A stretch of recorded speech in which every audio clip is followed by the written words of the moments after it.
Welcome to Dudes on Movies, a podcast where dudes talk about movies. I'm your dude, Scott. I'm your dude, Dave. And today we're discussing 1977's Pumping Iron, directed by George Butler and Robert Fiore, and starring Arnold Schwarzenegger. But before we do that, let's talk about what we've been watching. Dave, what have you been watching? I watched To Live and Die in L.A. There was a screening here in town at the Alamo Drafthouse, and I got to watch it. That movie is... Man, that movie's a lot of fun. It's just a great time. I loved going there, and I loved, like, we were talking last week about Primal Fear and kind of the movies that are hard to find now. Yeah.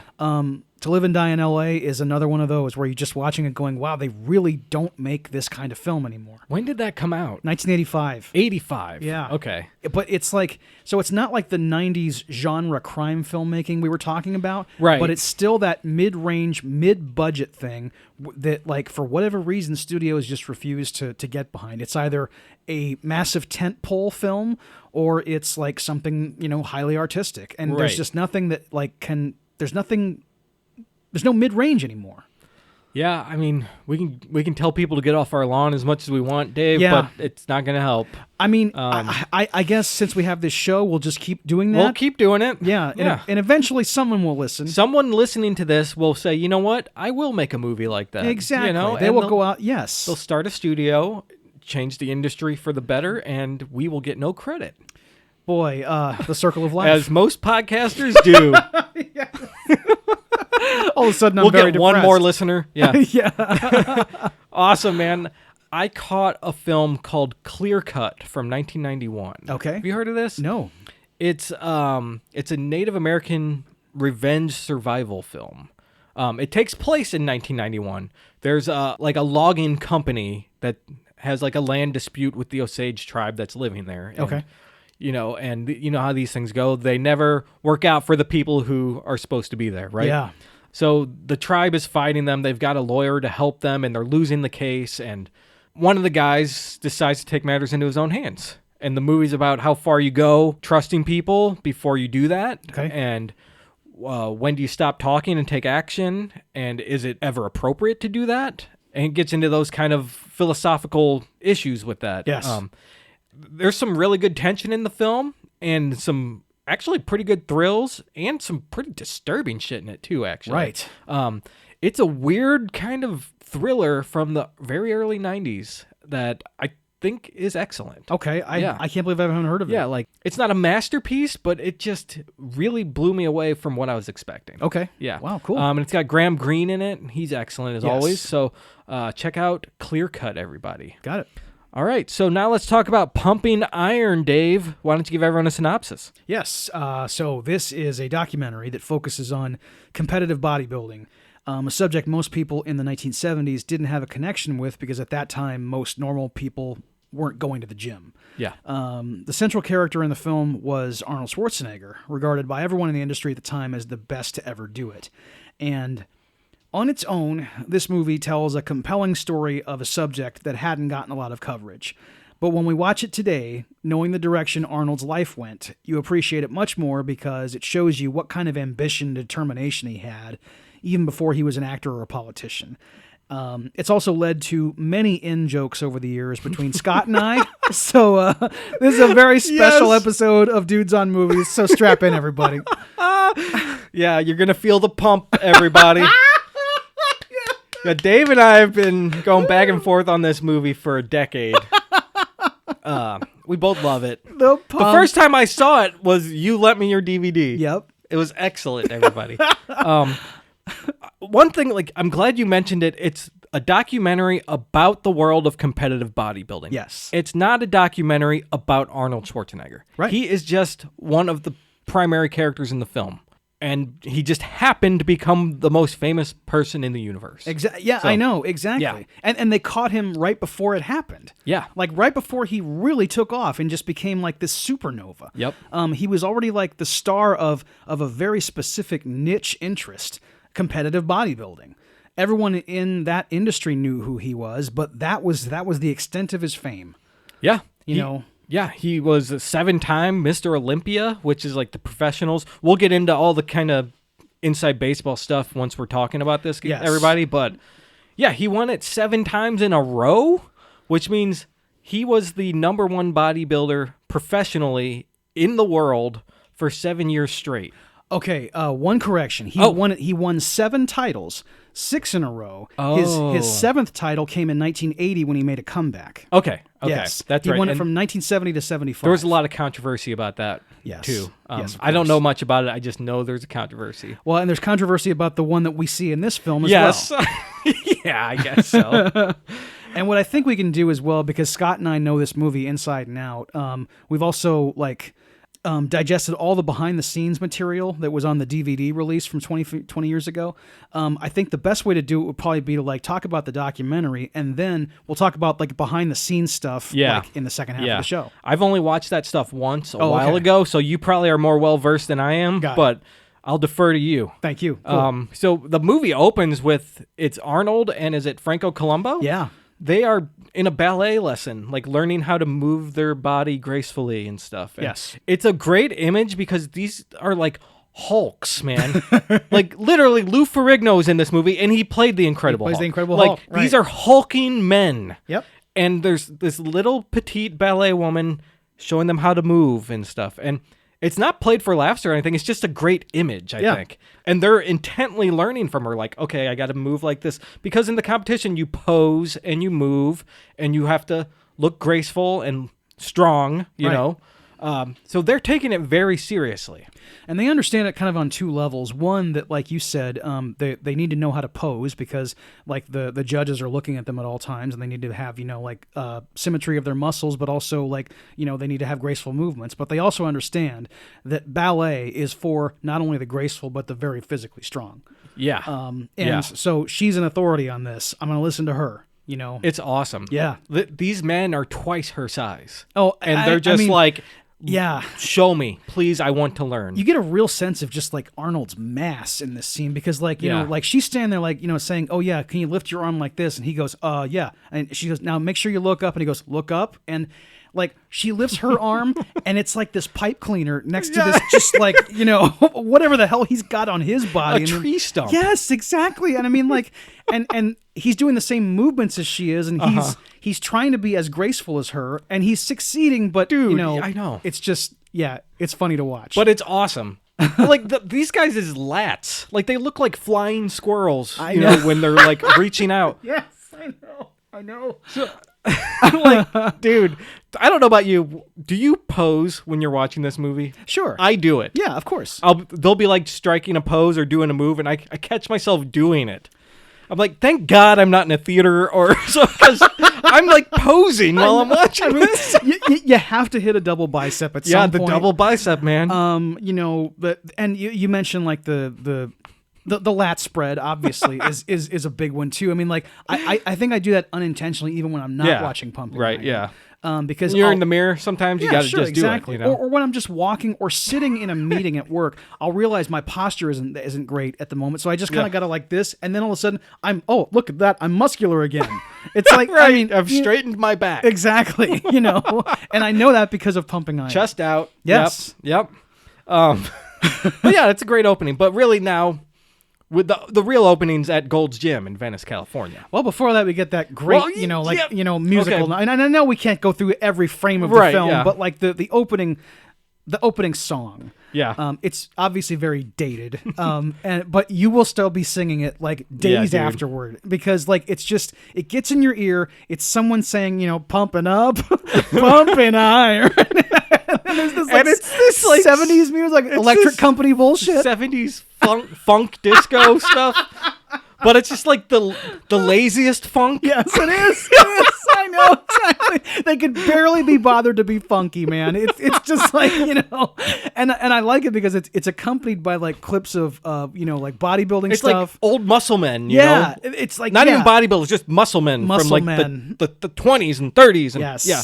I know. Yeah, like these exhibitions they had of guys they were like a strong man at a circus or right. something. And there'd be a phonograph and they're kind of going hup, hup, hup, Yep.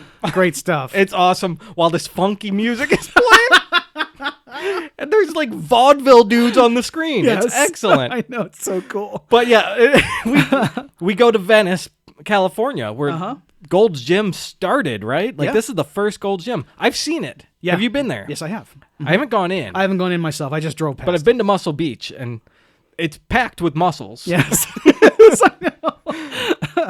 But they say in the documentary, there's not a lot of like documentarian voiceover work in this film. There's not really a ton. Well, I mean, Charles Gaines like narrates the Yeah. a lot of exactly. He comes in and like then you'll forget it's around, and then like 45 minutes later, he comes in with that soft voicing, and you're like, oh, that's right, Charles Gaines is here. Yeah, that's right. And then he goes away for another 40 minutes. Exactly. Yes, it's really sporadic. But that's great because the content of the film is so engaging. Yes. Like, and everything the people are saying, like, there's quite a few characters in this film, man. Not just Arnold. And I realize now that, like, I think that's when he comes in is like when a new character is introduced to be like, Franco Colombo, 170 pounds from Sardinia, and it's that's mostly what it is. Yeah. But we meet Arnold here. He's shaking everyone's hand and stuff, I guess, because he's the top dog. He's been the champion for so long. Everyone in the bodybuilding community knows this guy, and they worship this guy. They defer to him at every turn. They do. It's almost like they're his lackeys. He not, is not entirely, but no, yeah, because it's like he is their god.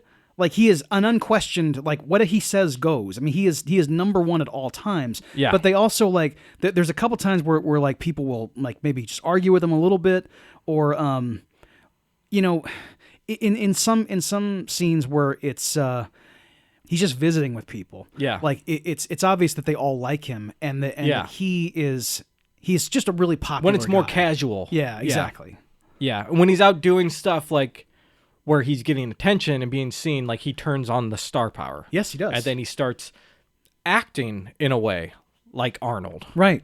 He has this persona about him he has to live up to, He is the best, and I believe I'm the best, and that's why I'm the best. It's amazing to watch him do what you just said, and know that 9 years from now, he will be the biggest movie star on earth. Yep. A guy that doesn't have an acting background, And I know Arnold has always said, like, acting has been kind of one of his goals, right? Yeah. Has it always been his goal? I mean, that's why he moved to California. Was it because of bodybuilding in California was huge, so he moved there? Like, I don't know his full trajectory or story entirely, but he's always had massive ambitions. Yes. So maybe once he did bodybuilding, he's like, hey, I need to get into the movies, Well, it was difficult to find detailed information about this, but apparently at some point in 1969, Arnold and Franco started a very successful construction business in California. Yeah. Which they eventually sold, and this enabled them to focus solely on bodybuilding. Right. And before that, they were living with Joe Weider. Like in his place, he had a place for them, and they were competing like in Mr. Olympia at the time, because he won Mr. Olympia before he went to, or I'm sorry, Mr. Universe? Mr. Universe before he won Mr. Olympia. So Mr. Universe, everyone, is the amateur competition. Yes. And Mr. Olympia is professional. Right. Yeah. He won competitions in Germany Yes. and everything before he came to the States. He was Junior Mr. Europe, I think was his first title. God, his first title. Yeah. Nice. Yes, exactly. That sounds like someone's last title, it should be like, I know. I would die happy if that was where I ended. If that was your crowning achievement, I know, exactly. Right, yeah. At least give Mike Katz that title. Come on. That poor bastard. With his I love him in this movie. Oh, man, I know. We'll get to Mike in a minute. But yeah, so we're introduced to Arnold, and he's just this Goliath, golden god of muscle, Yes. He's just introduced right away. Like, he's the best. He's the guy to beat. When you see him training, there's a moment where he's doing a dumbbell fly. You see him like laying down. Yeah. And oh my God. It's focused on his face. Like, the camera is down almost by his crotch, Yeah. looking up Yes. between his pectoral muscles. Right. Because you see his pecs kind of like flex. Yeah, a they're little like bit. going in and out. They compress in and out like popoids. And when you're doing weight training or you're just lifting weights, Yeah. and like it gets to like you're gonna do a set of 10, and on the 8th rep you're starting to feel it, and then the last 2 is just like Yeah. He gets to that point at the point, and he does like 6 more reps. Yeah. Like that's Yeah. what Arnold's about. That's what all these guys are It about. is. And he explains it. He's like, when you hit that point, that's when you start to build muscle. Not before. That's what he says. So you keep going. And if you can't go through this pain period, forget it. Yeah. He says. Yep. It's what separates someone who's a champion from one who is not a champion. It's terrifying. Of course he's talking about himself. It's terrifying. Yes. You know? I mean, it's... Yeah, we could talk literally all night long about the psychology of Arnold Schwarzenegger in this movie. Because he doesn't know fully what he's going to like unleash upon the world in some, in a few years. But he has a vision for it, certainly, and he wants it to happen. So yeah. Yeah. He comes back later in the film, but not before leaving us with this advice or this information about the pump. He says it's the greatest feeling you can get in the gym. It's as satisfying to me as coming. I'm getting the feeling of coming at the gym, at home. I'm coming all day. I'm coming all night. So I'm in heaven. I don't know if that's the exact quote, but that's basically what he says. He talks about coming 24/7. And this line, like, just... I mean, I think I used the expression off the top rope a few weeks ago. It is that, like, you're watching this movie for the first time. You have no idea what it is. And Arnold Schwarzenegger, in a voiceover, like you see him working out in the gym, and in the voiceover with, like, some odd music behind it, he starts talking about the pump. Yep. And the pump is like being with a woman and coming. Yes. And imagine and then he says that, like, that it's... Imagine my pleasure. I'm coming in the gym. I'm coming backstage when I pump up. I'm coming on the stage when I pose. Oh my God. Coming day and night. This movie, everybody. This is like 4 minutes in. Yes, yeah, exactly. Right. Yeah. Right. It's like, okay. This movie is rated PG. Yeah. And it features Arnold Schwarzenegger spending 60 seconds describing an orgasm in graphic detail. And then you see at least 25% of Ed Corney's penis when he's showering after the workout. Yeah. Like a PG movie. Yeah. This is what it was like in 1977. Yeah. Yeah. And then he's smoking a joint at one point, and they're drinking. Can you imagine the description of the Disney Plus when you put the stream on? I mean, like, it would have like just everything. Was this on Disney Plus? No, it's not. Okay. But I just mean that, like, if you actually were to rent it on a streaming service, like, what the kind of stuff they would, like, oh my God. Yeah, I mean, they would do something to this. But yeah, dude. And then you see him, like, he's, like, doing an exhibition in a prison, and he's, like, flexing, and he has this woman take his shirt off for him. And she's just, like, her eyes are drooling. Yes, Like, I know. Exactly. Yeah, and then this other guy's like, hey, give me a kiss, I mean, because he kisses the lady on the cheek, and he says, hey, look, maybe she hasn't had she's like a female inmate. Right. Hey, she probably hasn't had a kiss in a few years. I gave her a break, and you hear him, hey, give me a kiss. Yeah, and then they're all laughing and having fun, right? Yeah. And then there's a couple guys looking at him, he's like, man, you got a beautiful body, man. Just like, it's like everyone is enraptured by this guy. It's so bizarre. Like, these like hard dudes at this maximum security prison are looking at this guy who's posing for them and talking about what a beautiful body he has. Yeah. And they go on for a little while. The guy's got a beautiful body, and he's like, yeah, he is. That guy's a big dude. They won't stop talking about it. No, they just keep going. And I mean, it's okay to admire this body. It's incredible, right? Yeah, it is. But like a hardened criminal like this, like, they don't behave like that usually. I can't believe they maybe find times him have so changed, but interesting. this is 1977, right? 75 is when it was filmed. It was filmed in 75. Yeah. Like, they were harder then. I mean, it was like right, it was worse then. This is like Attica times. Yeah. So I mean, like, I just can't believe they find him this fascinating. It's like you see Bigfoot, man. Like, I swear to God, that's what it's like. I know. You'd be like, holy shit. That's true. That's true. You're right.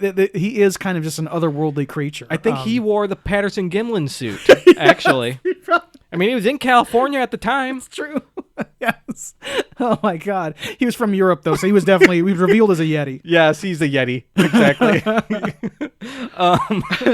So now, and, like, Arnold gives pointers to guys, too, in the gym. Yeah. Like, we're talking about how he's kind of arrogant and stuff, but, like, he does help some people, but then he, like, sabotages other people.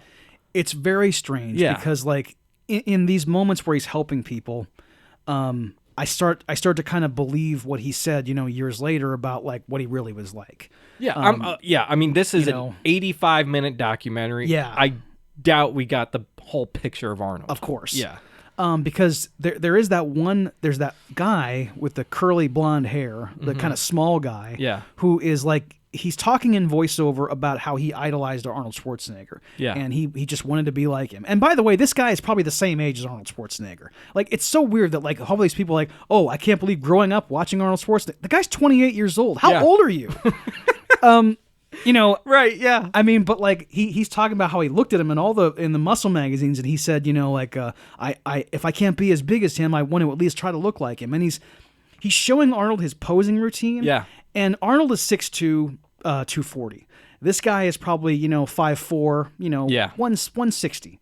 And Arnold tells him, he essentially gives him the advice he should have given Franco Columbu. Yeah.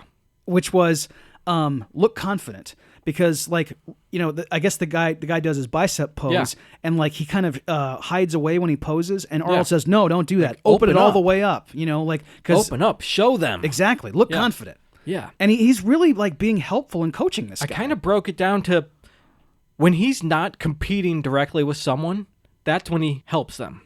But when he is kind of in the running with people, he kind of becomes an asshole. I see. Yeah. That's saboteur. Yeah, that's a good distinction. So most of the time he probably is helping people, I imagine. Like, he has to be. He can't be going around all the time pranking people, giving bad advices to people, Bad advices. I love it. It's another inside joke here.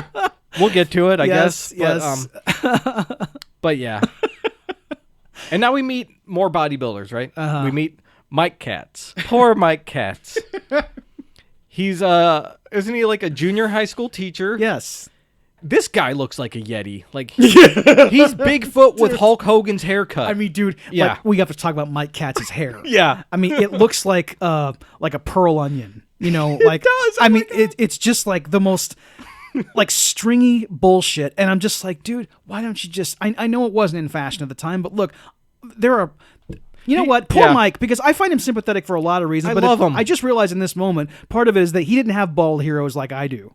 Right. He doesn't live in 2023. There was no Jason Statham, movie star who looked like that. Right, exactly. This was pre-Terry Bollea. Exactly. Yeah. You had to just take that like really, gross-looking hair and I guess Gallagher.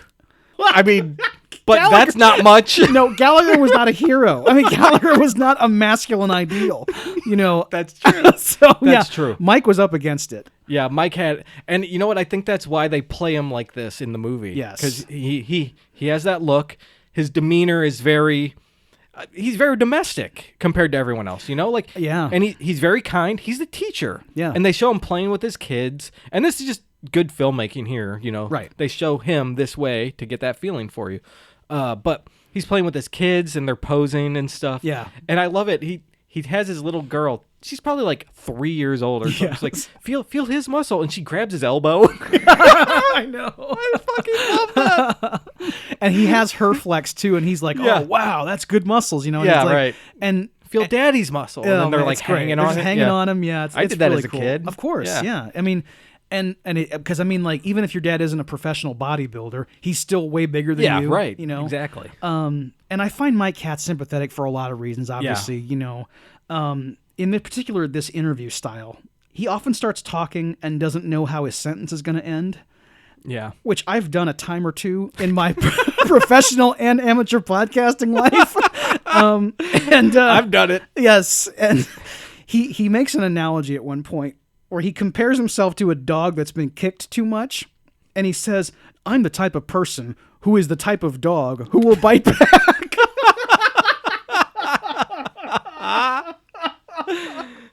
Mike Katz. Yes. And he goes into like this other thing in his voiceover where he's explaining why he became a bodybuilder, and it's like every stereotype in the book, right? At least at the time, he got picked on as a kid. Yes, he has 4 eyes. Your bike is stupid. There was anti-Semitic comments made against him, and he got picked on and teased as a kid. And he says he left a high school dance one time, and he just like ran around a track for 3 hours, like saying, "I'm going to show them." And then he got big, man. Right. He played high school sports. He was big. He played for the Jets, man. He got signed by the Jets. That's something. Right. And it, like a knee injury, like, prevented him from like having a big career. Right. And he ended up becoming a teacher, and he kept doing bodybuilding, and he eventually like won Mr. America. Yep. And now he's competing in Mr. Universe. Yeah. Do you ever see guys who are just, they're really swole, but they have a job where they shouldn't be swole? Yes. Like, I find it so fascinating. I do too. They usually walk around with like a gallon jug of water at all times, yeah. and they're eating 6 times a day. And there's a couple of them where I work, actually. Yes, definitely. And like just like nonstop consumption of sweet potatoes and tuna. Yeah. I'm amazed at their commitment. I think it's excellent, though. Yeah. It's wonderful. Yeah. Take care of yourself. You're Of doing course. better than I am. Exactly. I'd love to have their dedication, but I don't want it bad enough. You know? I want to live a long time and be healthy, but I don't want to be You don't want to yoked. feel the pump 24/7, Dave? I do. I actually do. I mean, if I was orgasming 24/7, that would be pretty great. But I just don't have the wherewithal to focus on that. You'd have to stop for at least a couple hours to podcast. Yes, yeah, that's true. Sometimes I get a pump from the podcast, though. Same, dude. Of course. I feel like after this, we're going to be pumped up pretty good. There's no question about it. You can just use the pump interchangeably for all kinds of stuff, right? Once you've established that the pump is in play, like it just becomes like it just dominates your thoughts. Yes, it does. But Mike Katz gives us the sob story, right? Yeah. And so we feel for him. We love him. We want to be on his side, and we are. And then they introduce Ken Waller, who's this other bodybuilder. And when they introduce him, the music gets just a little funkier. Yeah, That's true. And he's on a football field tossing this football with his buddies, and he's like, yeah, I'm going to go. Because they're going to like South Africa or something for a competition. They're going to Mr. Universe. That's where Olympia and Mr. Universe attack. Yeah, so they're going there, and he's like, yeah, I'm going to get there. I'm going to take Katz's shirt. I'm going to hide it. And they're setting him up to be a villain here. Like, these two other guys are laughing like, Yes. Didn't they like kind of make this up like to fit into the movie? They did. Yeah. This particular scene. And like one of the other guys is Robbie Robinson, like the kind of shorter dude. Yeah. And like at one point, like Ken even looks at him and says, "Oh, I'm not worried," because he's talking about like Mike Katz in general and like bodybuilding. He says, "I'm not worried about Mike Katz. I mean, he's good, but he lacks too many things. The only guy I'm worried about is Robin." And like he points at Robin Robinson, and like that guy is kind of always around too. Yeah. Like he's just kind of this like Rosencrantz and Guildenstern. He's not doing anything, but he's just around at all times. Right. Yeah. But like this scene was filmed after the competition. They knew that like Ken Waller had stolen the T-shirt. Yep. And they decided to follow it up and make it look like he really, like malevolently, like picked on Mike Katz. Right. Which I guess he did in that he stole the guy's T-shirt to mess with his mind. So did he really steal it to mess with them in the moment? Or did he just like accidentally take his shirt or something like that? And then they were like, hey, let's play this up for the movie. Well, Ken Waller admits that he took the T-shirt. Okay, he to never fuck said, with them. Yes. Okay. Yes. And Okay. like, I don't know. Look, I know that it's just a part of competition and that it's a reality that we all have to deal with. I mean, like I've competed athletically myself and it's happened. I've let myself get psyched out. I've forgotten, like my demeanor, and I've gone outside the rules and I've done stupid things. And I hate that it's like that. I mean, like when I played football or when I wrestled, I wished that everybody could just like, can we just play this game? I agree. They turn it into mind games. Right. And I guess the psychological aspect is there. Yeah. But like some guys play that game and others don't. Yeah. Everyone's playing by the rules of the competition, the posing, Yes. the muscles. They're playing by those rules. But not everyone's competing with the psychological games, Some people don't want to mess with that. Other people, they love it. Like Arnold is like obsessed with it. And that's what I can never get behind, and that's what I just can't like identify with is why would you love this? Like what is... It's bullying. Yeah. And what's broken inside you that you feel the need to engage in this when it's not necessary?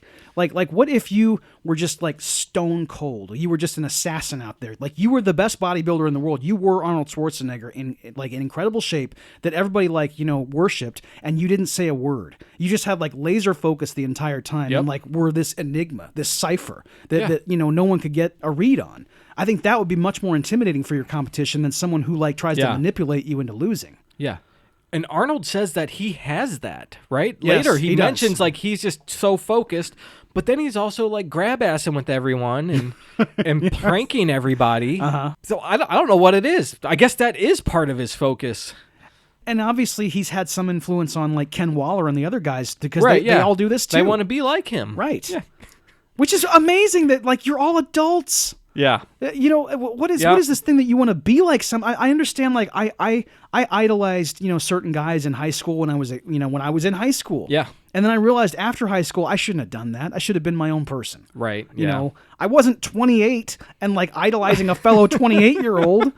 I mean, you're ridiculous. Right. Yeah. So at Mr. Universe, you do see like Mike Katz is looking for his shirt. Like it really did happen, Yes. And because of the magic of editing, they did all this and made it look like, Right. this whole thing. And at one point, like before the T-shirt incident, like Mike is standing there on the scale, like, and then he goes to the scale and then he looks in the mirror and he's doing his like pose down, and Ken Waller comes up behind him.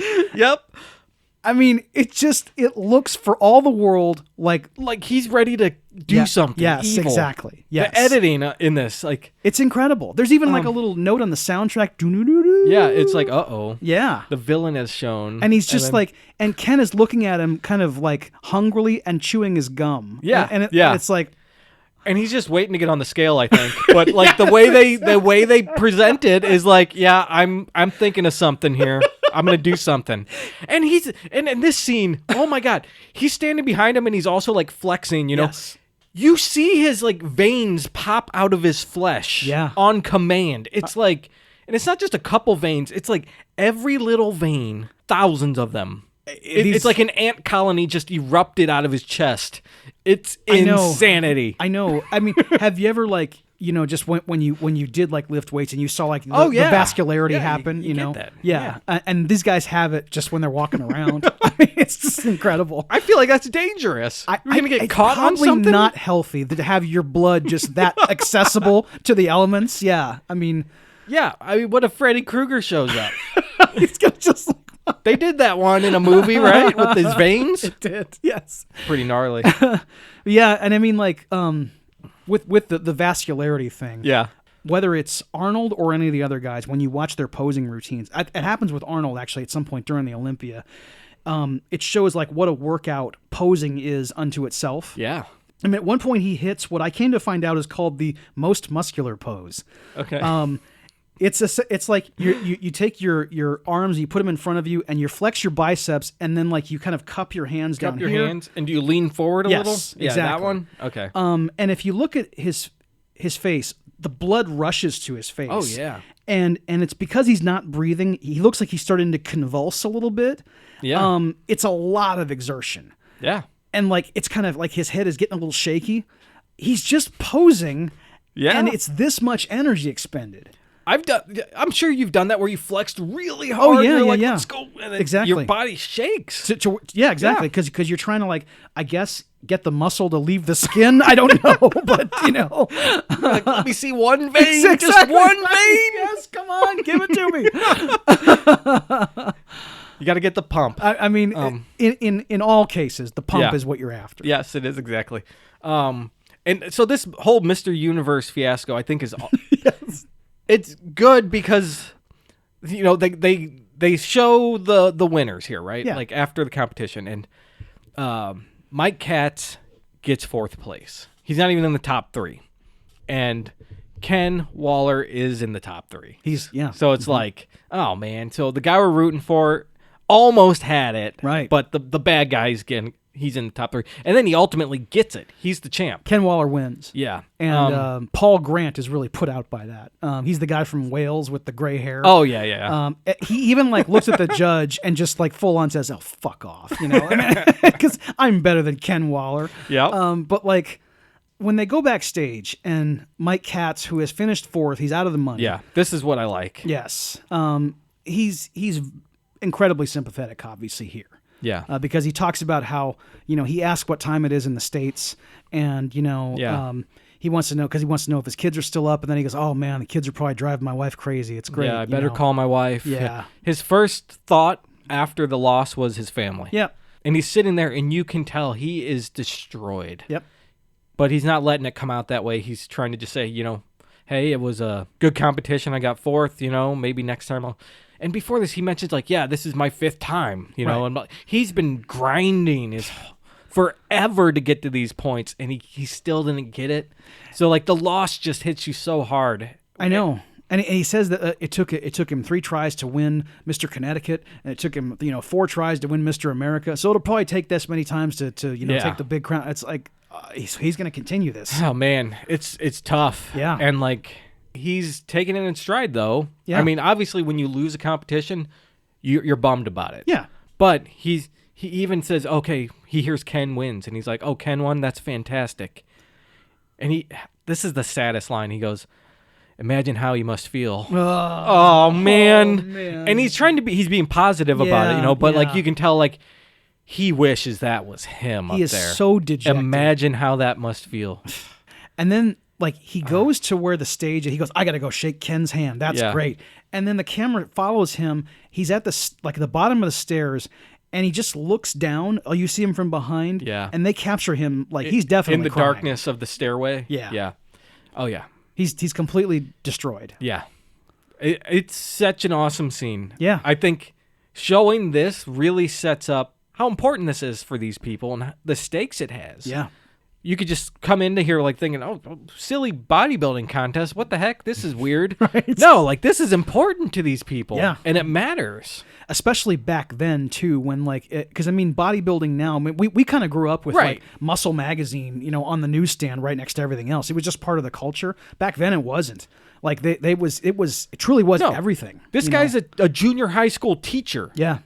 That's what he does. Oh, dude. And he's a bodybuilder on the side as a hobby. I mean, you made the analogy of like, you said, is there anybody like at your workplace who has no earthly business looking like this, but they do? Imagine in 1975, some guy walking around looking like that in everyday life. Right, yeah. It just call wasn't the cops. Exactly. Or the hospital. Like, this guy's allergic to something. Exactly. That guy ate a peanut or some shit. He probably did eat a lot of peanut butter.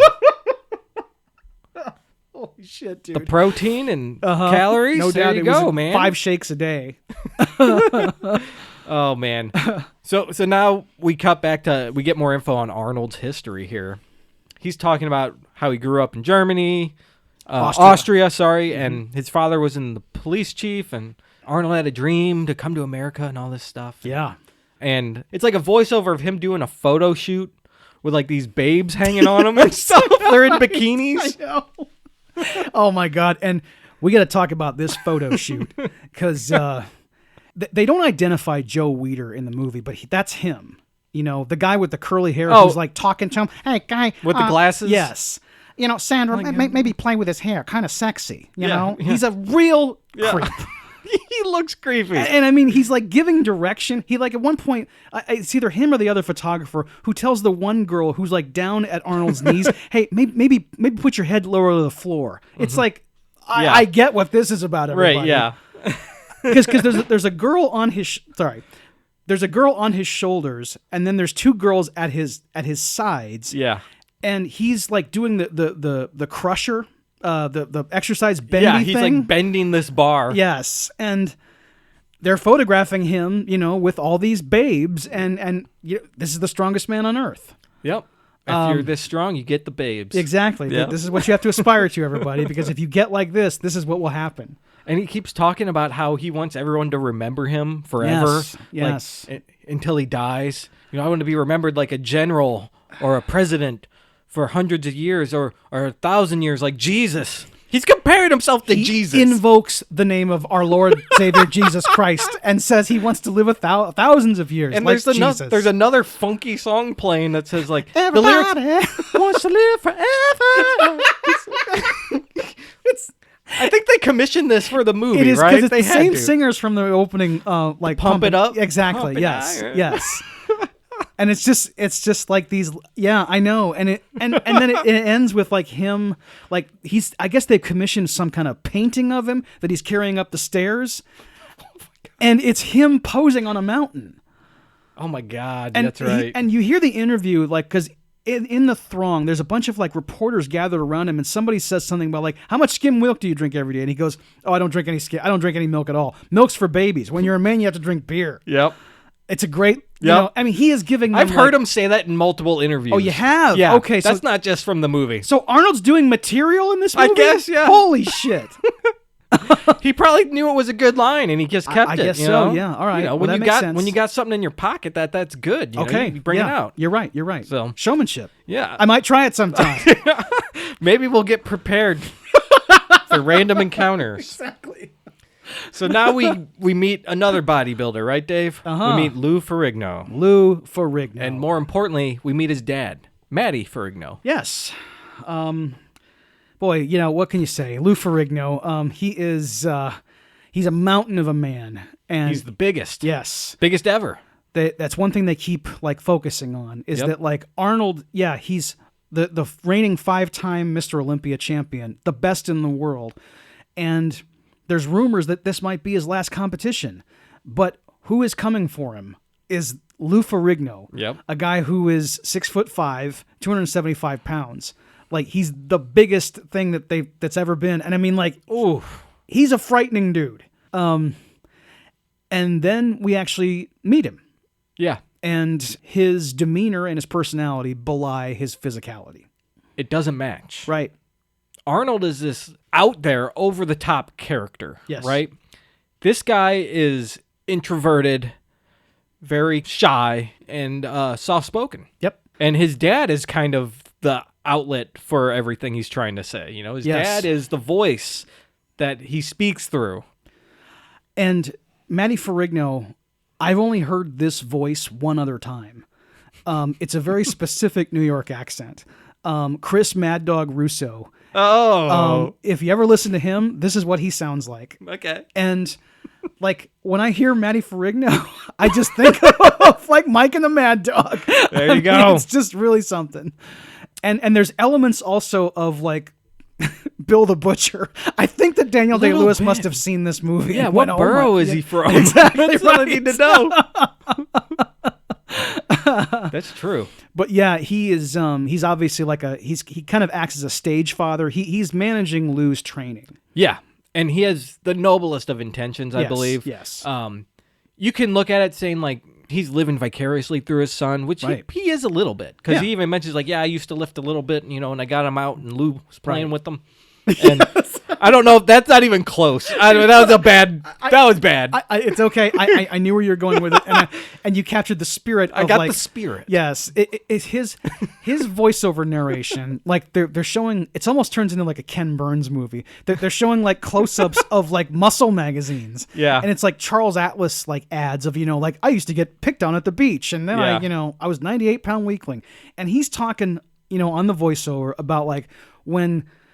He says that he brought him to some kind of flea market, and he says he bought up all the old muscle books. Yeah, and he would like he'd go in at 2:30 in the morning and see like Lou still reading, and he said he has a weight set downstairs that he used to use to just keep his arms strong or something like that. And I did a little myself, Yeah. And. Eventually, this dusty old bunch of weights produced Lou freaking Ferrigno, right? I mean, and then they go into where Lou works out, and it's contrasted with like the Venice Beach. Oh my God, I love it when they walk into this shithole gym. There's this one dude. Oh my God, like this schlubby looking guy standing by the mirror. He's lifting these like 2-pound weights. And he just like stares at Lou Ferrigno walking by, like just in shock. And he's still lifting, dude. And he is feeling the burn with these 2-pound dumbbells. Right. I mean, like he has that headband on his curly hair. He looks like Arnold Horshack. He does. And he's like, he's really like. At one point, he exhales like. Yeah. He is real because they keep the camera on him for a good like 5 seconds after Lou goes by. Yeah. And he never stops lifting his weights. And he's wearing this little V-neck like sad t-shirt. Yes. And he'll get there. He will get at there. some point he will become He is Lou. feeling the pump, Dave. Yes. Like I mean, I've never seen sadder weights than this though. I know. In the wild. It's really funny. And there's like there's a couple other aspects of the Brooklyn gym that I want to focus on. I'm glad you brought up the dumbbell curl. He had to be a plant. Exactly. They had to have planted that guy. I can't imagine like they just found Horseshack in the like out there like this. I mean, but the other one I didn't notice until my 48th viewing. While Lou's doing the overhead press and shouting Arnold's name as motivation, there's a guy who's almost nude standing right behind him. He's wearing like these little royal blue posing trunks and a gold medallion. Oh man. He's in great shape, but he's not a bodybuilder. And more than anything else, it was just another example of like how in 1970s America, you could just get away with any fucking thing you wanted, including working out in public wearing almost nothing. Yep. I mean, like this guy is like, he looks more naked than if he were actually naked because of that stupid gold chain, you know? Right. He looks like he's about to get in the sauna. Yes, exactly. Like he's going to take a real nice, good-looking steam. Dude, yeah, and I'm glad you brought up he's yelling Arnold's name. Oh, man. He's like, he's doing like a bench press or something. He's like, Arnold, yeah. Arnold. Yes. And his dad's there like, yeah, cheering him on. I know, and he keeps like he keeps shouting slogans at him. You gotta, this is your chance, Lou. Yeah. You gotta beat that German. Yep. I mean, like, and he's got this trainer who, like, at one point, like Lou is doing the overhead press, which with like I think he's got like 345s on each side. He does, you know, however many reps. Yeah. And he's totally gassed. And then the guy, the other trainer guy comes over, hey, I got a present for you. And he gives him this like smaller weight set. And Lou goes, what are you, crazy? And he says, I want 10 more. And it's like, oh my God, he has to like do 10 more reps with like, I guess, you know, a quarter of the weight. Only 100 pounds now? Exactly, yes. And I am, oh my God, dude. And you see him at one point like with 100-pound dumbbells. Oh, yeah. I mean, dude, you couldn't even like lift it just, I mean, imagine trying to lift that and like with one arm and do curls with it. No way. Yeah, these guys are impressive. Holy for real. shit. Yeah, it's something else, man. Right. And I usually don't swear this much on the show, but I'm just like, motherfucking, you know what I mean? Because I can't, like, every time I watch this movie, I'm always just kind of like, just like you said, I'm impressed. I walk away going, I need to get in shape. Yeah, I need to get back in the gym, you know? And Matty Ferrigno tells him here, like, hey, he's talking about his posing, right? Mm-hmm. He's like, when you're out there posing, you know, look at your arms, you know? Like you're admiring them. Then lift them up, then boom, look at that hunk of man. And he's like showing Lou how to do it, and then Lou does it like this. And he's like, yeah. He's like, your arms are bigger than Arnold's. No one's ever seen your arms before. Show him. And he kind of corrects him at one point because Lou's not doing it right. Yeah. Oh, and the boom, take a look at this hunk of man. It's just been in my head for decades now. You know, yes. I always think about it whenever I lift any weight. You know, it's just like boom. And this place is called it's not even a gym, it's a health studio, according to the to the sign outside. Right, yeah. It looks like it could be a nail salon from the outside. Exactly, you have no idea. The exteriors are like right out of Saturday Night Fever. Mm-hmm. And it's just this like, and there's like wood paneling and shag there's carpeting. No light. Oh my God. It is so dim in here. And imagine, it has to be so musty. Imagine the fungus in that carpet. Dude, like everyone, not just this gym, but like every gym, there's like carpet on the ground. I know. People are walking around barefoot. Yes, I'm like, dude, what kind of staph infections are going around? It's just nonstop. It's a MRSA. Yeah, I know. It's really gross. And the whole thing of like barefoot training is like considered. Isn't that so dangerous? It is, but it's considered like super old school. Yeah. You know, like this is where it's at. Where, you know, we're really good. You know, like we're being primal about things. Okay. Yeah. All right. I remember Hulk Hogan talking about it. Like he like kind of built his own gym at his own property so that he could do it because he had done it previously. And then, you know, the health department stepped in and said, not doing that anymore. Yeah, we don't need Hulk Hogan's feet on the equipment. God damn it, dude. It's so gross. It's so nasty. I know. Jesus. Oh, holy shit. Yeah. But yeah, the contrast between that and like, you know, outside, the Venice Beach gym, not only is it more well lit, but they're like going to the beach, they're frolicking in the surf. Right. And, it's Arnold and all his friends. It's sunny California. Exactly. Robbie Robinson's there. And at one point, it's one of my favorite, I don't even know this guy's name, and I've never been able to figure out who it is, but Arnold is like taking a nap. Yeah, on the beach. Yes. He's napping. And there's a bunch of other dudes there with him. They're all laying out on a towel, yes. like all grouped up. Yes, they're really close to each other in their posing trunks.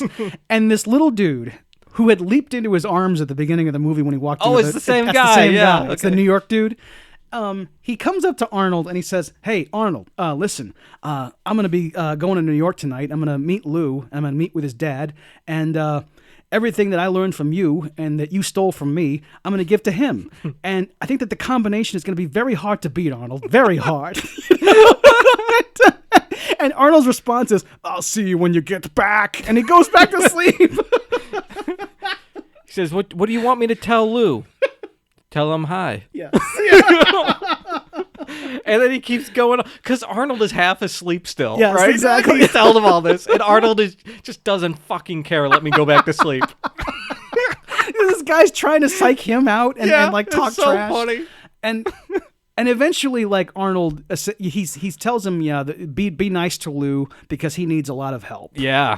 Dig at him there. Right. Yeah. Mm-hmm. And if everybody didn't know, Lou Ferrigno, he's always been, we mentioned his personality wasn't what, the villainous thing that they were expecting. Right. But it was also, he struggles because he's hard of hearing. Yeah.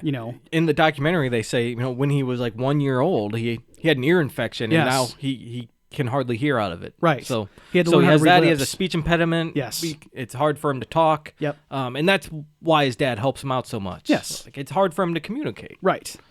And you could read this scene where he says, I want you to be very nice to him because he needs a lot of help. I wonder if that is Arnold doing a dig or if he's being sincere and saying, no, be nice to him because he's a good guy. Yeah, I don't know. I have no idea. Yeah, it's true. You can't read it any way because I've read so many different variations of what was actually going on in the movie and who was telling the truth and who wasn't. Right. It's like trying to go back and I will never know the truth about the Montreal screw job. Yeah. It just You'll never know. And this the same way. I mean, we weren't there, so we don't know. Right. And because Arnold is so two-faced, you don't know at all. No. And he even says after this, he's going to do whatever it takes. He's going to mess with Lou. He's going to prank him, Yes. He's going to mess with his head. And this is, here, I'm calling it back, guys. This is where he says, "Franco is a child and I am his father. He comes to me for advices. It's not that hard for me to give him the wrong advices." That's what Arnold says. Those were exact words, Yes. everybody. The wrong advices. He says it twice. I love it. And I understand English is not his first language, right?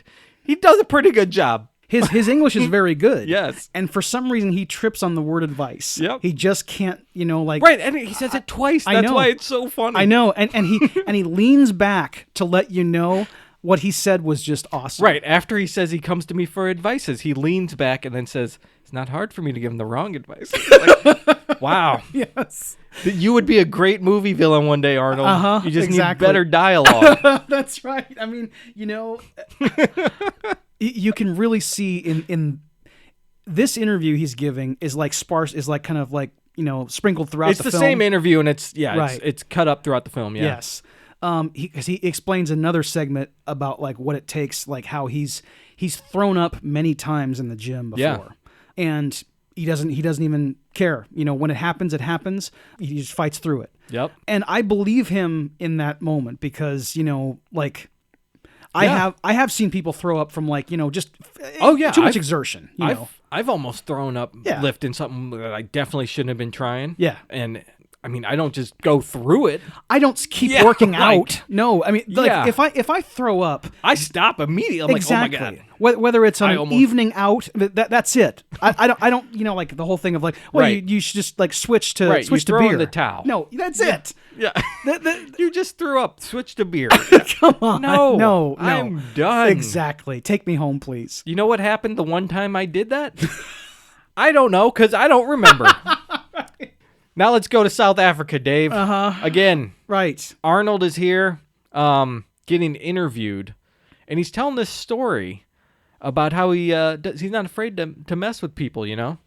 And he tells this story, which it's funny. It's the way he tells it and stuff. It's a funny story, but when you think about it, it's not that funny. He ruined this guy's life. Yeah. Because the guy came to him for advices.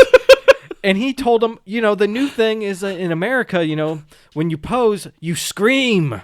So he literally spends 2 hours practicing with this guy on his scream.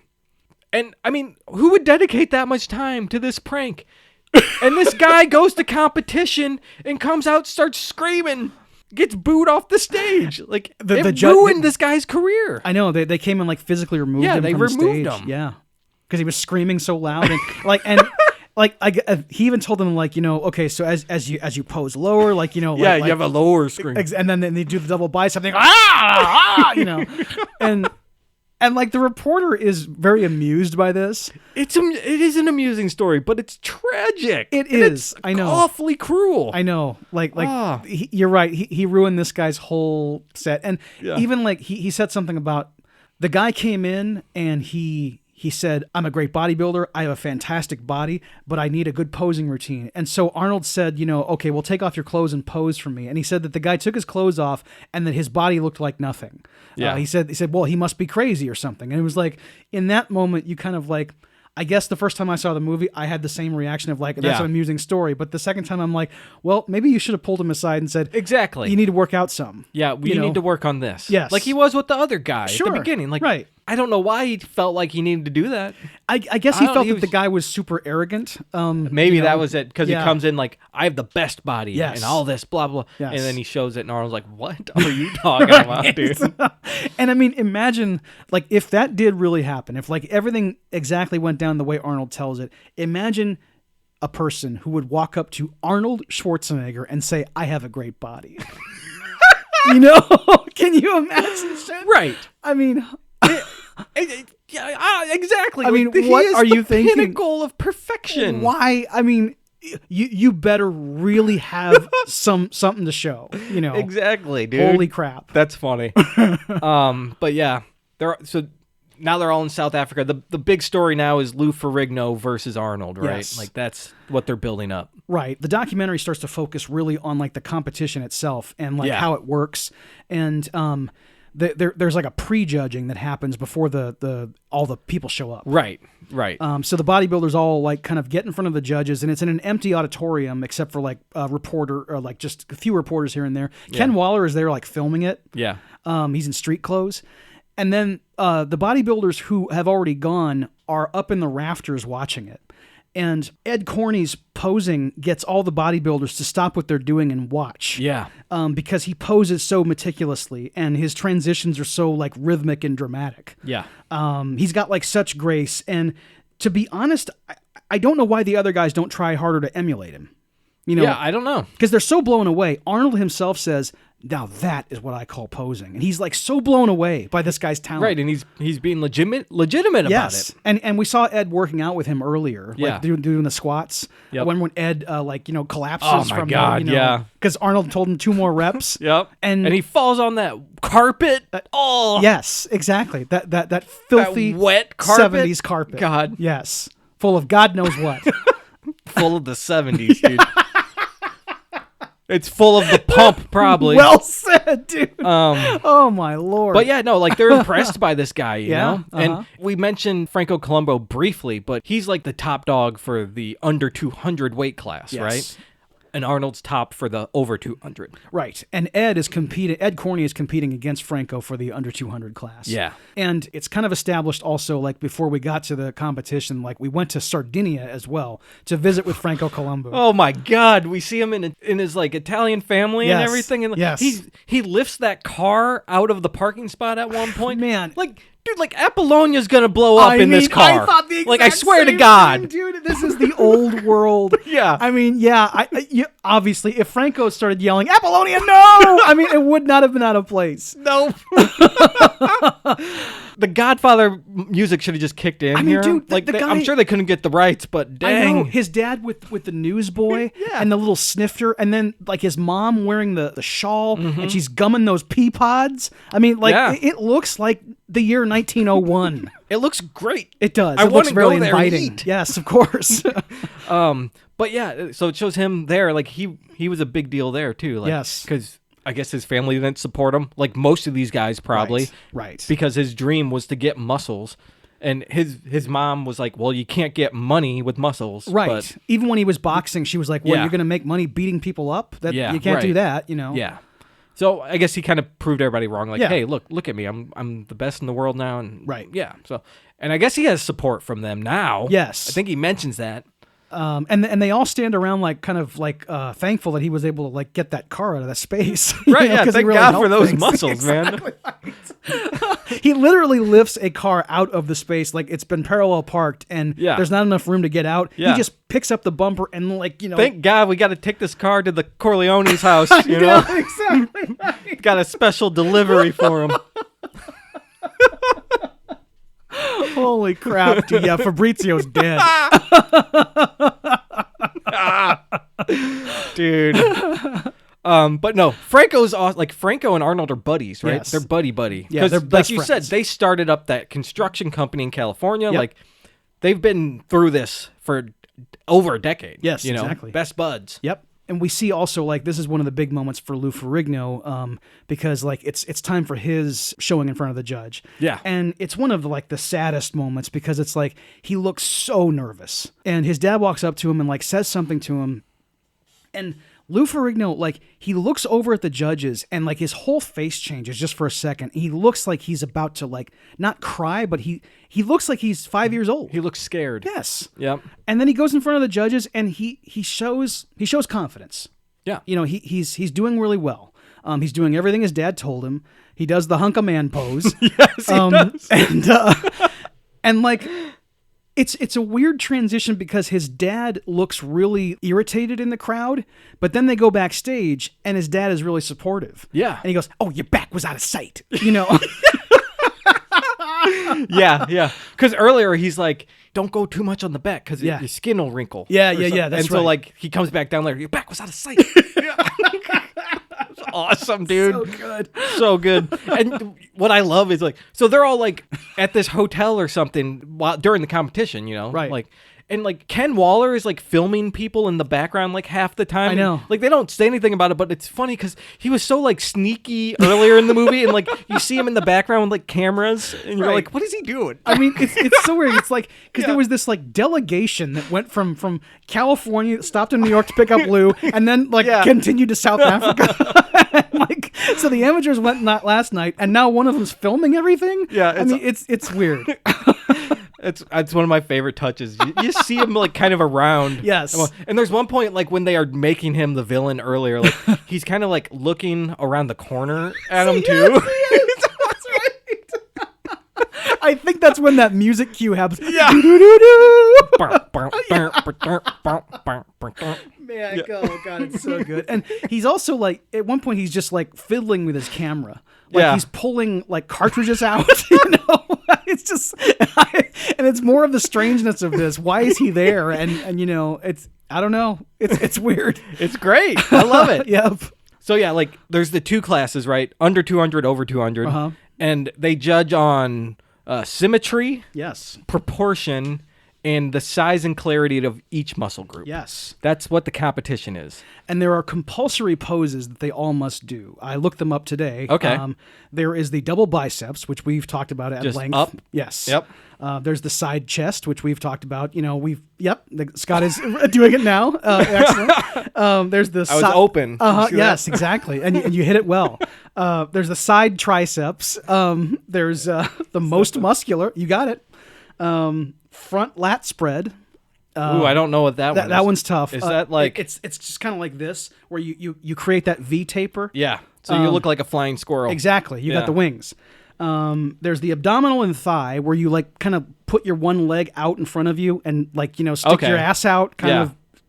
Essentially, it's like the RuPaul. Right. And then there's the vacuum, which is my least favorite pose. Vacuum?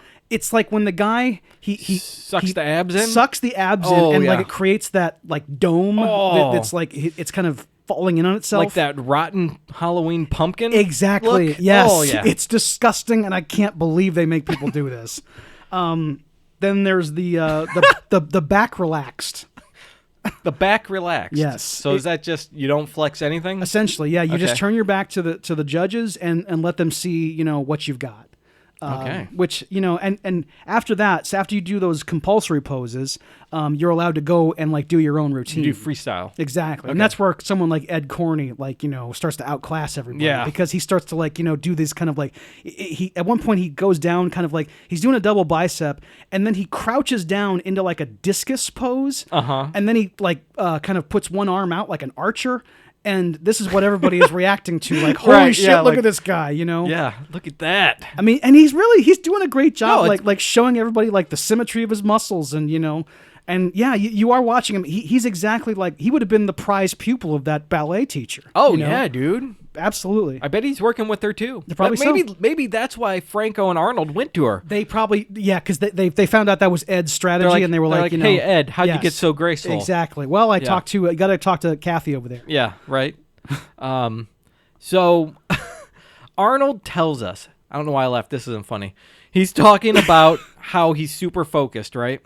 We mentioned it a little earlier. He just blocks everything out. You got to stay cold and focused is what he says. Yes. He's like, you can't have a woman, bothering you, or if my car gets in an accident, I don't have time to worry about that.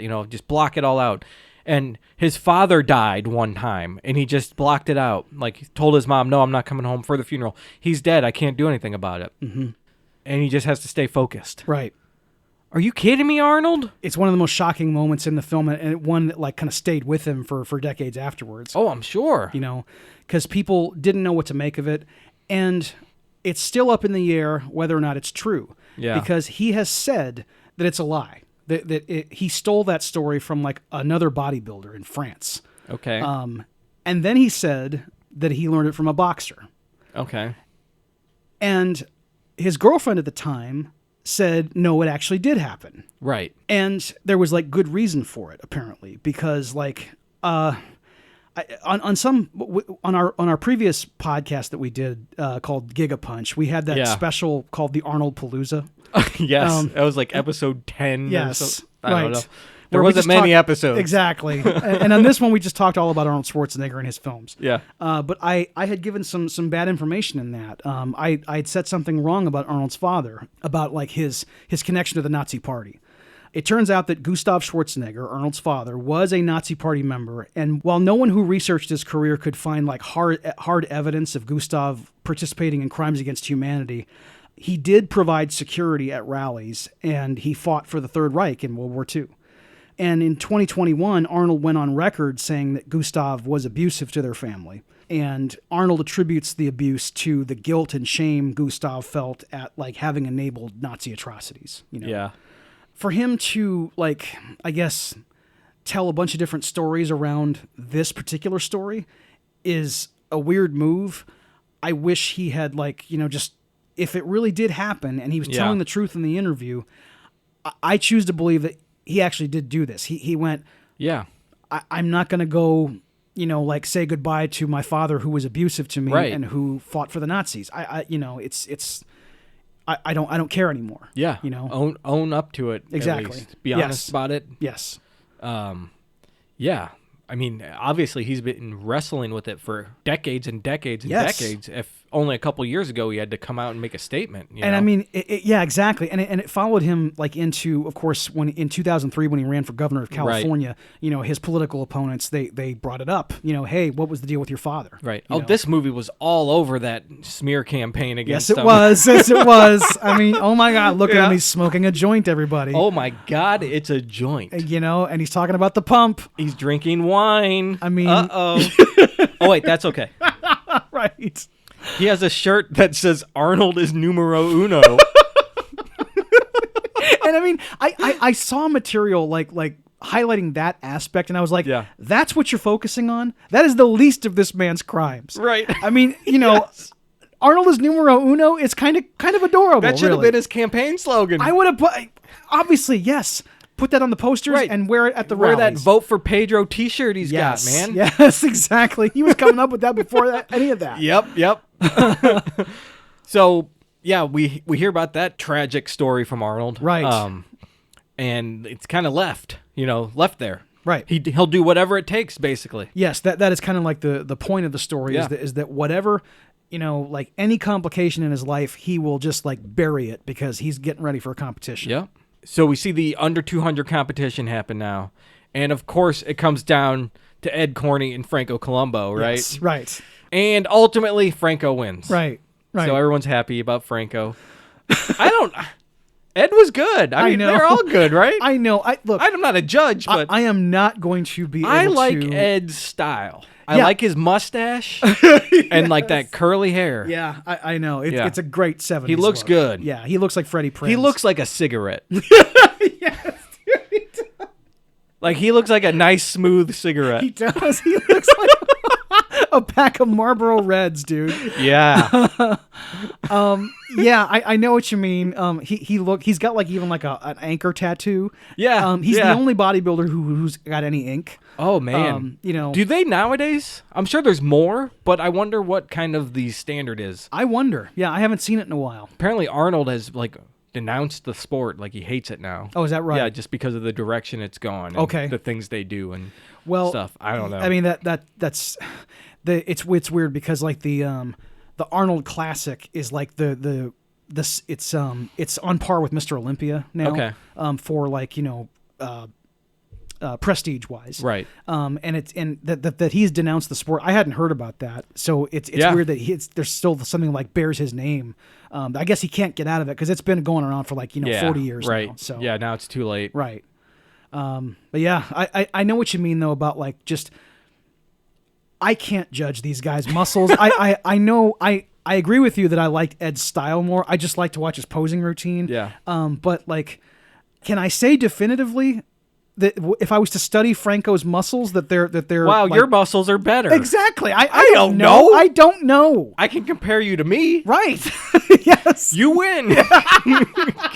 Exactly. Congratulations, Franco. You're in first. I'm in 1/1,000,000th. Thank you. But I know you're right, and it's weird too that like obviously we look at the judges, none of them are bodybuilders. No, they're not even close. I mean, they look like college professors. They're anatomy professors. Yes, exactly right. But yeah, they Franco wins the under 200, and at the earlier pose down, but the pre-show thing, they mentioned like a newcomer in the over 200 was this actor from France named Serge Nubret. Oh yeah, and this guy rules. Right. Like Charles Gaines like introduces him, Serge Nubret, 41 years old, from France. Yeah, he said that. I'm like, he's 41. 41. Holy shit. And this guy comes out and he has like just this body that is like, I mean, holy crap, look at this guy. Yeah, dude. And he's an actor from France who just like decided to turn pro one day. I mean, okay. I like his style too because he's not as big as like Arnold is, but he is just like built perfectly, Yeah. He's still huge because he's a bodybuilder, but like not like Arnold. He is just, his proportion, I guess, maybe is more ideal to me. I know. Oh, I agree. know. I mean, like it's the same as like when I look at like John Cena versus Seth Rollins. I would much rather look like Seth. Yeah. Like he's got like long, lean muscles. Yes. And Serge Nubret, same thing. It's like he looks like a guy who would look great in a sweater. Yeah, dude. Right. I mean, and you might not notice at work that he's swole as all get out. Exactly. He just looks like a guy with a flat stomach and broad shoulders. Yeah. Right. Oh, okay, cool. This guy just doesn't drink beer constantly. He's good. No. Exactly. Then he goes to the company swim party and what? Oh, he's in those little Speedo. Oh my god. Oh, I mean, imagine just revealing that like in front of. I mean, oh my. HR would get so many calls. Yes. Yeah, he would get so many calls. I mean, because it wouldn't even need about the posing trunks. I mean, Right. if he just wore like a regular swimming suit, yeah, he would just clean up. The whole company would be talking about it. Oh my god, did you see Serge? The company bulletin will go out. Yes. Did you see this? Exactly. New president. This guy is not to be missed. Oh, dude. But no, like, yeah, there's the posing what is it called? The pose off? Or what is it? It's before everyone competes individually. They all go out as like a group and pose together, right? Yes. So it's kind of like, Miss America. Like they all come out yes. on the stage. And like 50 of them go in the first round, and then it's down to like the last 3. Right. And the last 3 are, Serge Nubret, Lou Ferrigno, and... Of course. Of course. Arnold. Yes. And these Mr. Olympia committee organizers are totally upfront about their corruption when they introduce the one and only Arnold Schwarzenegger. Yeah. How are the other competitors supposed to take that? I mean, the guy gets on the PA and says, the one and only Arnold Schwarzenegger. It's bullshit. This ain't a hockey game. I mean, my God. You're not announcing the captain. No. Come on. Exactly. I mean, like, he does not get special treatment. I don't care who he is. It gets me every time. And he does it twice. Like, he does it when he introduces Arnold to come out. Yeah. And then, like, spoiler alert, when he wins the competition, yeah. the one and only Arnold Schwarzenegger. Got it, everybody. Yeah. Arnold's great. Thanks for reminding us. Exactly. Yeah. Lou gets third. Yes. And then Serge gets second, and Arnold gets first. Yes. Because he's the one and only. And, Lou is kind of distraught about it. And his dad's consoling him backstage and stuff. And he even tells him, he's like, hey, these guys out here, they're veterans. They've been doing it forever. And, in a few years, it'll be your time. Yes.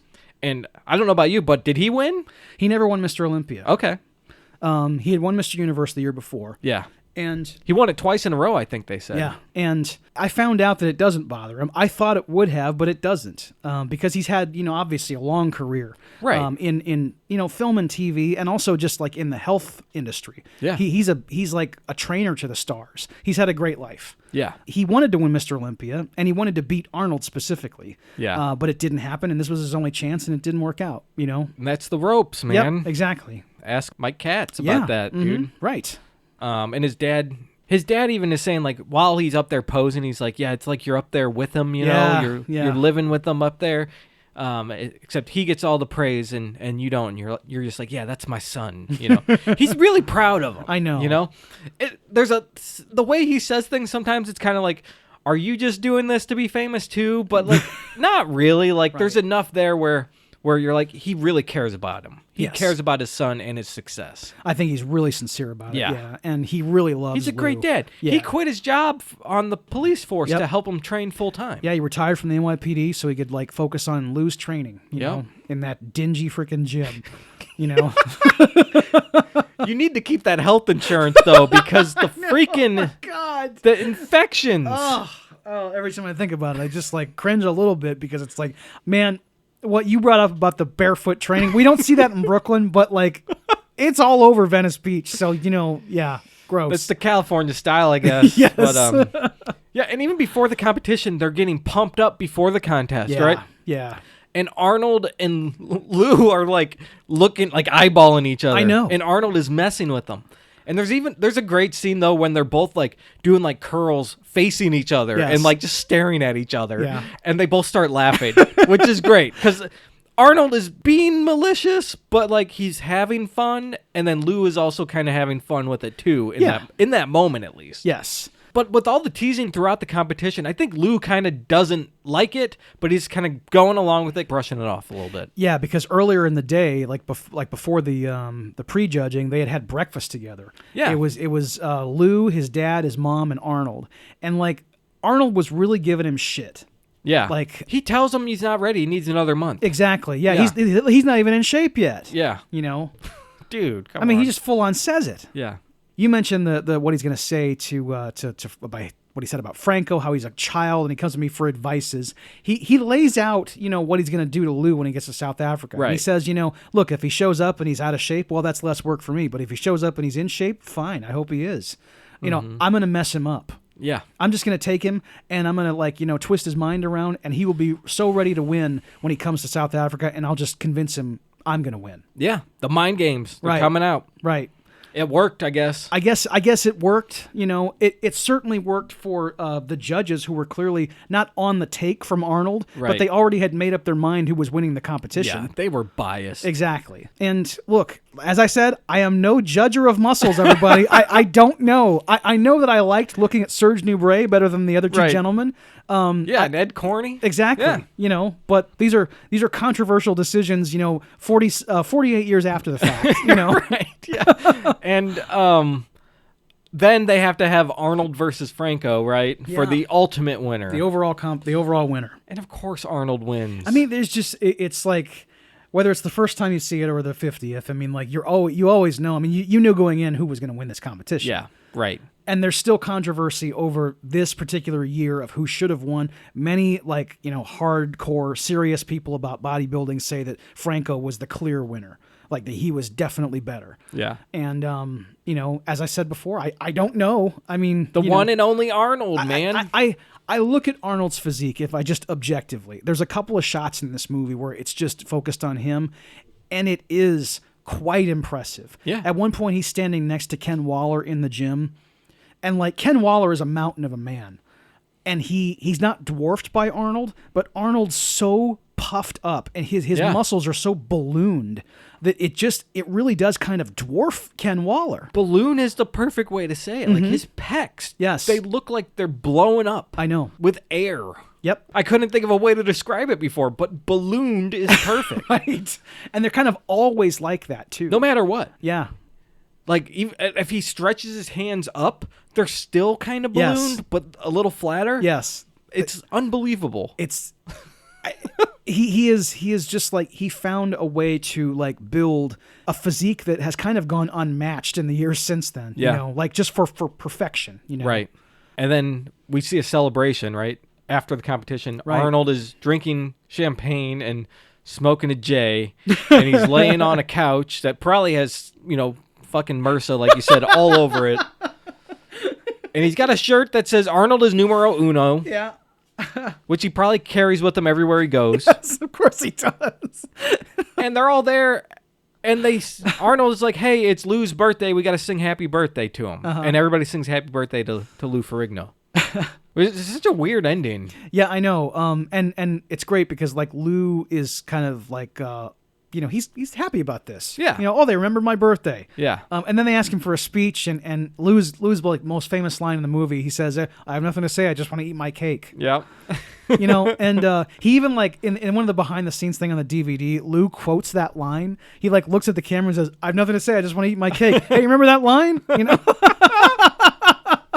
Awesome. Yep. Oh, and that's not the last scene, though, because the last scene is them driving away on a bus, I guess going back to the airport. They're going to the airport, something. yeah. And Arnold's still digging into him. He says that, oh, yeah, your mom's going to have me over for a nice dinner. We're going to have a big lasagna, and she's going to set me up with your sister. Yeah. And everyone's laughing and having a good time. It's just like, Jesus, it's... what could you have said to Lou that would right? You've already beaten him in this competition. You've already won. And then they're because they're in the back seat of the bus, against that big window, and they kind of are shifting in their seat and kind of raising up. Oh my God, I know. And as one gets higher in the air, the other one gets higher than that person, and then the other guy's like, "Well, fuck you, no, I'm getting higher." And Lou and Arnold keep going up and up, inching up higher than each other, leaning against this window. It gets serious. Yeah, it's like a real competition. Exactly. Because it's just these two alpha dogs. And they do it, and they kind of laugh about it. Right. And, but that's how they live. For all the world, I think that in that moment, Lou has had it, but he's never gonna. He's at that point where he's just. It's not in him to just slug Arnold Schwarzenegger. Right. You wish it was, but And it's been established that Arnold is his idol. Yeah. Right. Pretty much everyone's idol. I know. But specifically, they do mention Lou loves him. Right. He wants to be him. He wants to be better than him. Yep. And he gets his chance to hang out with his idol and compete, be the top 3 in the world with your idol. Right. Even if he does rib you, you probably know that's his personality and you're prepared for it in some way at least. There was a moment in the competition, at the end of the competition, where it's Serge, Lou, and Arnold on the stage, before they announce the winners. And for the longest time, there's Arnold whispers something to Lou. Yeah. And I thought it was him messing with him. I think maybe it was Arnold telling Lou what they were saying over the PA system. That makes sense because Lou can't hear. Once I realized that and I kind of interpreted it, I felt like some relief. Yeah. Like that Arnold wasn't being a dick 24 hours a day. In front of everyone on stage? Exactly, yes. Yeah. Yes. He didn't go that far with like full-on public humiliation. Right, know? yeah. That makes so much sense. Yeah. I hope that's what it is. Me too, yes. Anything else, Dave? Well, I have some behind-the-scenes stuff that we can talk about. Let's get behind the scenes. Yes. So, obviously, we talked about it before. The original concept for the film was going to focus on Arnold training to compete for his 6th consecutive Mr. Olympia title. Mm-hmm. But this year was going to be different because he's going to go up against Lou Ferrigno, a guy who's already won Mr. Universe, and it didn't work out because he's really soft-spoken and shy. And according to Arnold, he went out of his way to portray himself as a villain in the film. Yeah. He claims this was all an act, and that even the psyching out stuff with Lou backstage was just part of the show. About the thing with Franco being a child, that was just a joke too. That it was just for the movie. He didn't actually feel that way. And I don't know what to believe because, how could we? It's been 48 years. The truth is somewhere in the middle. And the only thing that convinces me that maybe Arnold might be telling the truth is that Lou and Franco stayed friends with him. Right, yeah. But, he said full on record that he would never do anything to hurt Lou or Franco. He loved them like they were his good friends. And he said that he would always help them. Even if it meant him not winning the competition, he would help them. Okay. Like those were his exact words. And I mean, he seemed sincere when he was saying them. And I saw it was like in video footage he was saying this stuff. So I wasn't even taking it out of context. Yeah. And I don't know. It's hard to know what to believe. He certainly seems like a convincing asshole in this movie. He does. I mean, he does have a storied acting career. It's true. Maybe he's one of the greatest actors who ever lived. Right, who knows? And also, like, this was about the 1975 Mr. Olympia and Mr. Universe competitions. And the movie didn't come out till 1977. And the reason it was so delayed was because of George Butler couldn't afford to finish the post-production. Oh. So in order to finance it, he got Candice Bergen and New York Times art critic Vicki Goldberg to help him arrange this exhibition at the Whitney Museum in New York. And this exhibition was called Articulate Muscle. At the show, Arnold, Ed Corney, and Frank Zane stood in the middle of a gathering of art students and critics, and they performed this posing routine.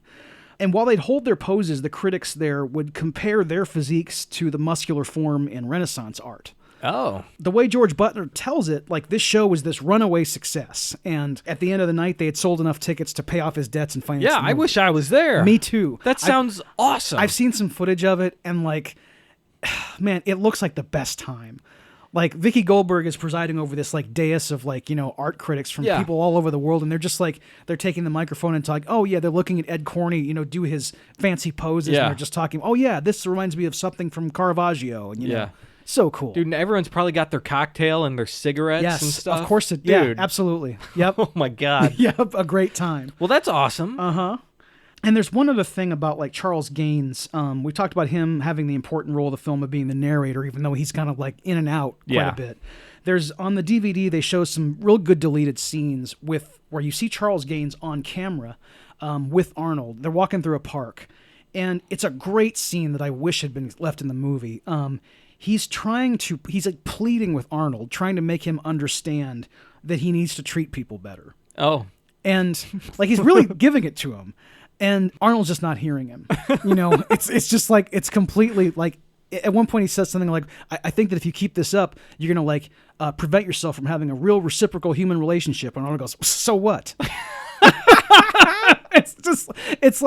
It's so different than the rest of the movie though. Yeah. So I understand why they had to take it out, but it's just, I wanted to highlight that because it was just really cool. And then, obviously, the guys shown in this movie, including Arnold, were all anabolic steroid users. Yeah. Yep. Arnold, to his credit, is very open and honest about it. But he says he was on 3 Dianabol a day. Right. It's obvious. I mean, you don't get this big without that help. Yeah.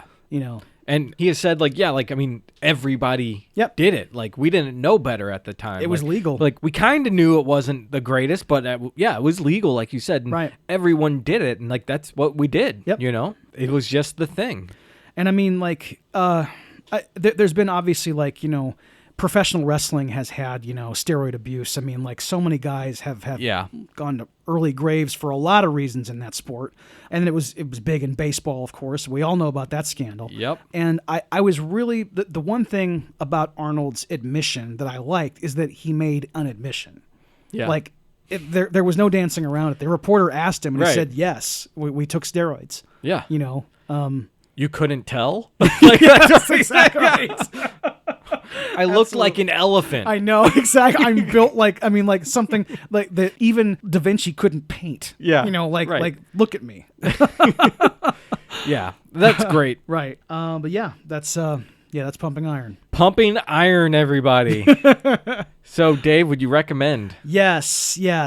Pumping Iron is one of the, like, we had a question of the week about like the best the documentaries that you watch over and over. This one, I don't know if I said this one on the show, but I should have, because it's one I've seen a million times. I don't remember. Yeah. But I can't yeah. recall now. Yeah, this movie's excellent. It's a great documentary. It's an awesome like time capsule of Oh, this. man, yeah. And the aspect of Arnold before being Arnold, Right.